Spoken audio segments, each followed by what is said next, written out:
Hello மக்களே, welcome to SP cinephile YouTube channel. நீங்கள் பார்க்க போகிறது இன்றைக்கி அமேசான் பிரைமில் ரிலீஸ் ஆன அரேபியா கடலி அப்படிங்கிற தெலுங்கு வெப் சீரிஸோட ரிவ்யூ தான் பார்க்க போகிறீங்க. இந்த சீரிஸில் சத்யதேவ், கயல் ஆனந்தி, நாசர், வம்சி இவங்கெல்லாம் நடிச்சிருக்காங்க. இந்த சீரிஸை டைரக்ட் பண்ணவர் சூரியகுமார். இப்போ இந்த சீரிஸோட ரிவ்யூக்கு போகிறதுக்கு முன்னாடி என்னோட சேனலை இப்போ தான் ஃபஸ்ட் டைம் பார்க்கணும், சப்ஸ்கிரைப் பண்ணி சப்போர்ட் பண்ணுங்கள். வாங்க இப்போ சீரிஸ் ரிவ்யூக்குள்ளே போகலாம். சீரிஸோட கதையை பொறுத்த வரைக்கும் 2 மீனவ கிராமங்கள் இருக்குது பக்கத்தில். ஆனால் அவங்க 2 ஊர் மக்களுக்கும் ஆகவே ஆகாது. அதில் ஒரு ஊரை சேர்ந்தவர் தான் சத்யதேவ், இன்னொரு ஊரை சேர்ந்தவங்க கயல் ஆனந்தி. இவங்க 2 பேருமே சின்ன வயசுல ஃப்ரெண்ட்ஸ் அப்படியே லவரா மாறிடுறாங்க. இந்த ஊர் மக்களுக்கு தொழிலே மீன் பிடிக்கிறது தான். ஆனா அங்க போதிய வசதிகள் இல்லாதனால அவங்களால அந்த தொழிலை அங்கேயே கண்டினியூ பண்ண முடியல. ஸோ வேற ஒரு ஊருக்கு போய் போட்டை வாடகைக்கு எடுத்து மீன் பிடிக்கிறதுக்காக போறாங்க. 2 குரூப்பா 2 போட்டில் பிரிஞ்சு போறாங்க. சில போனவங்க அவங்களே அறியாம மீனை பிடிக்க போய் நம்ம எல்லையை தாண்டி பாகிஸ்தான் பார்டருக்குள்ள போயிடுறாங்க. ஸோ அங்க இருக்கிற நேவி ஆபீசர்ஸ் இந்த போட்ல இருக்கிற எல்லா மீனவர்களையும் அரெஸ்ட் பண்ணிடுறாங்க. இதுல நம்ம ஹீரோ உட்பட எல்லாருமே மாட்டிக்கிறாங்க. ஸோ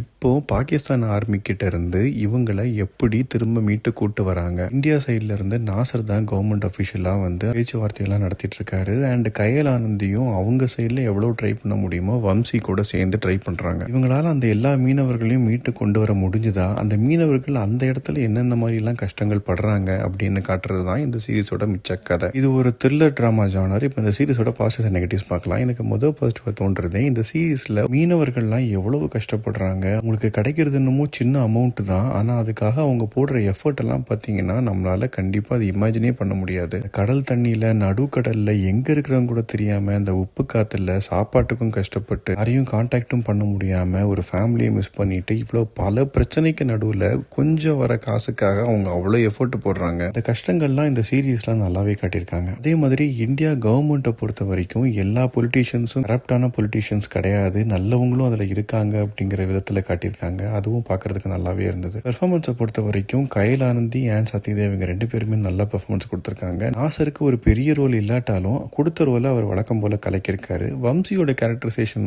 கயல் ஆனந்தியை லவ் பண்ணுவாரு ஒன் சைடா. ஸோ அவங்களுக்காகவே கடைசி அவங்க லவ்வரை தேடுறதுக்காக ஹெல்ப் பண்ணுவாரு. அவரும் அவரோட பாட்டை நல்லாவே பண்ணியிருக்காரு. அடுத்த பாசிட்டிவ் தோன்றது சினிமோட்டோகிராஃபி நல்லாவே இருந்தது. குறிப்பா அந்த கடல்ல நடக்கிற சீக்வன்ஸ் எல்லாமே பார்க்கறதுக்கு நல்லா இருந்தது. இதெல்லாம் தான் அந்த படத்தோட பாசிட்டிவ்ஸ். இப்போ நெகட்டிவ் செட் பார்க்கலாம் போது நெகட்டிவா தோன்றது, சீரிஸோட கதையை பொறுத்த வரைக்கும் நமக்கு ஸ்டார்டிங்லேயே நமக்கு தெரிஞ்சிடும் கடைசி இப்படிதான் முடிய போகுது அப்படின்னு. பட் ஆனால் இன்னும் கொஞ்சம் இன்ட்ரெஸ்டிங்காக கொண்டு போயிருக்கலாம். இந்த மாதிரி கதையை நம்ம நிறைய சீரியஸ்லயோ படங்கள்லயோ பார்த்துட்டோம். ஸோ இதில் ஏதாவது புதுவிதமாக இருக்குதா அப்படின்னு கேட்டிங்கன்னா எதுவுமே இல்லை. குறிப்பாக சொல்லணும்னா இப்போ கொஞ்ச நாளுக்கு முன்னாடி தெலுங்குல ரிலீஸ் ஆன தண்டேல் படத்தோட கதையை அப்படியே கொஞ்சம் ஆல்டர் பண்ணி சீரியஸாக கொடுத்தா எப்படி இருக்கும், அந்த மாதிரி தான் இருந்தது இந்த சீரிஸ். எது ஃபர்ஸ்ட் ஸ்டார்ட் பண்ணாங்கன்னு தெரியாது. ஆனால் அந்த படம் வந்ததுனால ஒரே கதையாயிடுச்சு. அண்ட் இதை பார்க்கும்போது பெரிய சுவாரஸ்யமும் இல்லை. இந்த பாகிஸ்தானில் கொடுமைப்படுத்துகிற சீன்ஸ் அண்ட் அங்கே இருக்கிற போலீஸ் ஆஃபீஸர்ஸ் அவங்க கொடுக்குற ரியாக்ஷன்லாம் பார்த்தீங்கன்னா சில சமயம் காமெடியாக இருக்குது. நம்மளை ரொம்ப பயமுறுத்தணும் அப்படிலாம் இருக்காங்க அப்படிங்கிற மாதிரி அவங்க காட்டணும்னு ட்ரை பண்ணியிருக்காங்க. பட் ஆனால் பெருசாக ஒர்க் அவுட் ஆகலை. ஏன்னா நமக்கு கதையில் இவங்கெல்லாம் கடைசியாக டம்மி ஆக போகிறாங்கிறது நமக்கு முதல்ல தெரியும். அதனால அந்த கேரக்டர் பெருசாக நமக்கு இம்பாக்டே கொடுக்கல. அண்ட் நடுவில் வர கொஞ்சம் ரொமான்டிக் போர்ஷன்ஸை கட் பண்ணியிருக்கலாம். ஏன்னா அதுவே